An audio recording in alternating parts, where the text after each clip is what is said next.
No, and that won't surprise me because there's, as we have mentioned here on this podcast, is that there are some issues with that site. Yep. There are some issues, and it's growing. The issues are growing bigger and more pronounced every day. Where is 62 acres too small to be able to put in parking spots?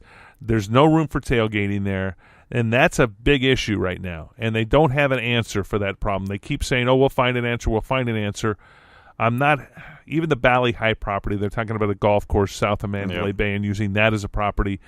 That's still not the best answer. It's an answer, but it's not. And I don't know that they can even do that. It's owned by Billy Walters, who's under not indictment anymore. He's been found convicted of basically what Martha Stewart was convicted of, and that's insider trading. And Bill, I like Billy. I've known Billy for years. Lives here in town, and he's going to be serving some time over this. Yep. And that being said, what that does to the status of that Bally High property, which he controls, the lease, I don't know. Nobody knows right now. Everybody's trying to figure out. Steve Sisolak came on this podcast 3 months ago. We had him on and talking about this issue, and I said, "Hey, could you just go to the federal judge and just say, hey, tell him to give that property up for exchange for a sentence, and I would sort of even call it even Steven? What do you say? Just come on, buddy, do a knuckle bash with him and say, hey, can we do that?" He said, Sisolak said, "Probably not something I can do, but Ron, if you can go take care of that, you go ahead. We'd all be for that type of thing." So anyway, that's there's some issues. Yeah, in Oakland, they're talking about extending the lease up there. Well, they have a year missing right now. See, their lease in Oakland Alameda Coliseum is for this year and next year. So they've got at least a 1 year gap because it's going to take 3 years. Basically, even if they started the stadium tomorrow, it's still not going to be ready till 2020. Yep. And there's some serious holdups right now of getting that thing started. They should be digging dirt and moving dirt, but they are not because there are the issues that we mentioned last week and some that I mentioned here today. One of it has to do with the drainage ditch there, the large culverts that the Army Corps of Engineers put in. That's a drain. That's an area with storm drains. Yep, it's been designated as such. And it will cost millions of dollars to move them. You can, but then you got to figure out why that initially was. Are they going to put it on a drainage area where the next flood that comes by you have issues? Well, they could always the next drainage area could just be the lower level parking garage of the Luxor. Yes. Where it has been collecting lately. That and the Imperial Palace, and then it goes across the street and gets the Imperial Palace and takes that out, and part of Caesars and that sort of stuff. For those that haven't seen that, go ahead and take a look at some of the recent rainstorms in the past few months.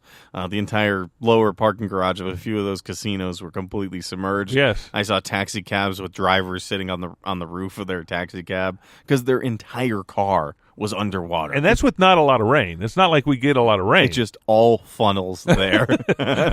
So they've got room for about 2,500 parking spots in a stadium that the county says, by their own rules, if 4 people in a car, which is a high number, 4 people per car, they should have over 16,500 spots. So they're way.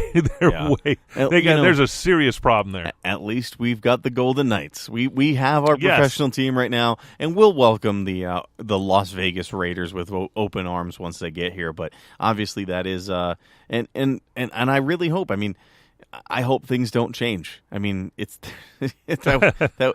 You know, Matt, can you imagine if Los Angeles Chargers go back to San Diego and Oakland goes, hey, you know what? There's an open stadium now in L.A. Well, that's part of it. Okay.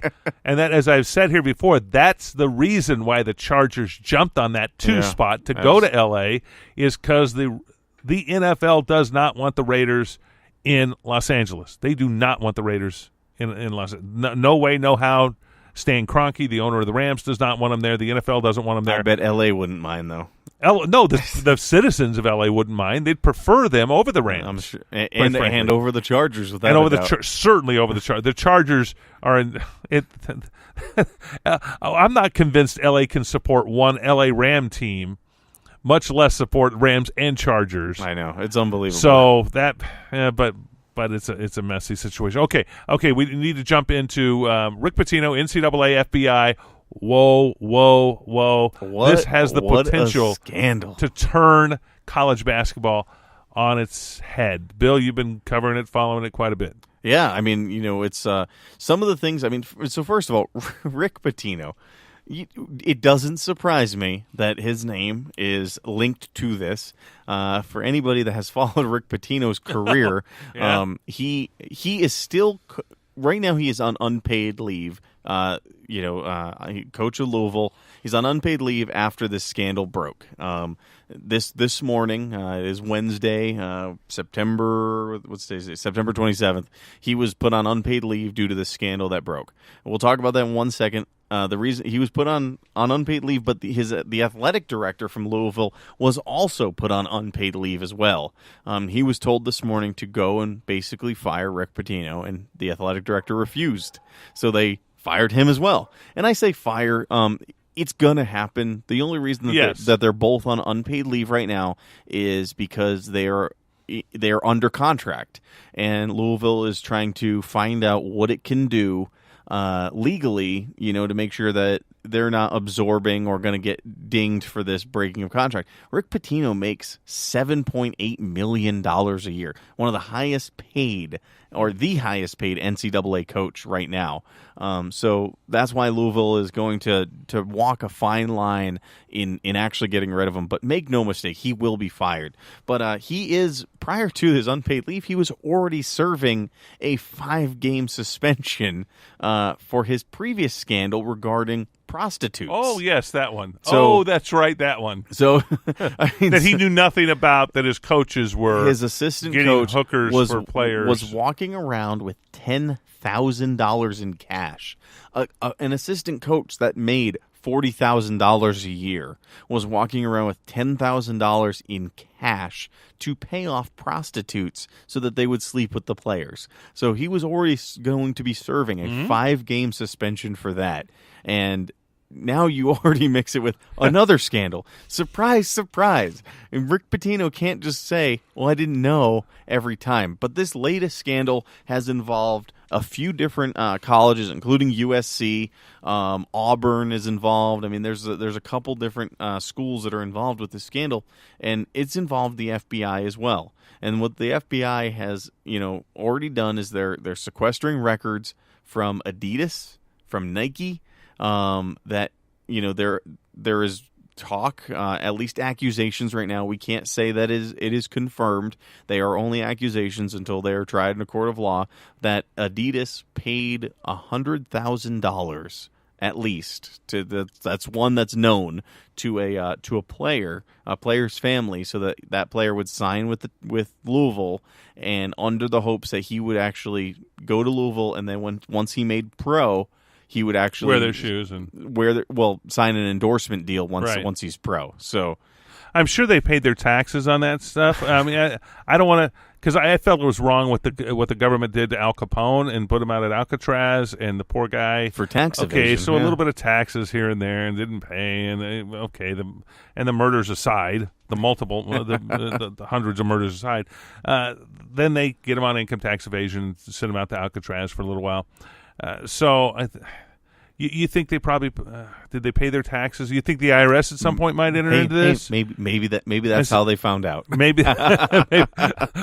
So you report on your 1040. Should we use the long form or the short form? 1040A to the EZ or whatever. Do we want to itemize or take the standard deduction? I think we'll itemize because we have $100,000 that we got to claim here, which came from nowhere. Which box do I put bribes in? I'm just curious. Is that 7F or 7E? What is sort of funny is on that issue is the IRS does tell you just to report all income, and that no questions asked, that they don't care where that income. You're a drug dealer, you report your income and you pay taxes on that income. You're a hooker, it's just like you getting if you work as a waiter or a waitress, you're supposed to pay income tax on all of your tips. Every single dollar that you get as a tip is supposed to be taxed, and supposedly they will not. So what is there is a place for what is your occupation? There is. So what is your occupation? So I don't know how a family can all of a sudden justify a $100,000 increase in their income, but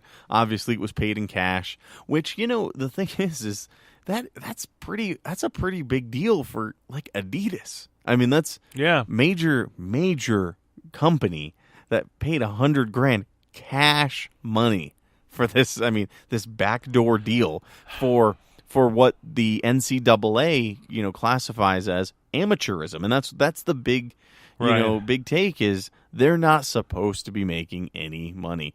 And we can argue the merits of amateurism all day because I personally think that that the players should get paid. This is the biggest racket. College sports is the biggest racket in America. Right. I mean, for sports, because all the networks, the sponsorships, the endorsements, the schools, they're all making money. And guess who's not making money? The people actually playing. What? So they're not supposed to make money. Well, they're not supposed to. They're not supposed to make. But the thing is with this, if they had made money and if they had been able to do endorsement deals, it would actually level the playing field a little bit more. As it stands right now, the people that are going to, it's kind of like the steroids thing in baseball.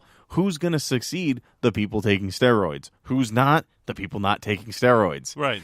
Who's going to succeed? The people doing backdoor bribery deals to get good players. Who's not going to succeed? The ones not doing it. And that's why you see over and over again the same teams going to the Final Four, or over and over again. You have your wild cards, and you'll occasionally have your one or two teams that are like, oh wow, didn't see that coming.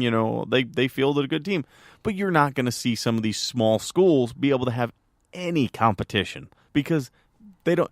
Number one, they're not a winning school. Right. So a player's not going to want to go there because if any aspirations of getting drafted by the NBA or the NFL, if it were football, obviously this is mainly a basketball thing that this scandal is for. Any aspirations, you're going to want to be on a winning team. You don't want to go and play for Illinois State. Yeah. You want to play for one of the big teams, but Unless you're Larry Bird. But you know what? That was true. Indiana State, not Illinois State. Okay. But obviously $100,000 does go a long way to making a decision between two good competitive schools. Yeah. If you're like, hey, should I go to Louisville or UK? No, that's a tough yes. North Carolina or Duke. Okay. Exactly. Okay, Rick Pitino in Vegas. He almost came here twice. Skip the most recent one.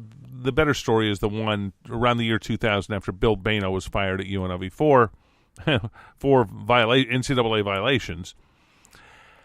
And that was just one of his assistant coach, Greg Shoes Vetrone, was giving cash and that's what the NCAA found, cash and apartments and clothes to Lamar Odom. You've heard that name. I have heard that once name. or twice.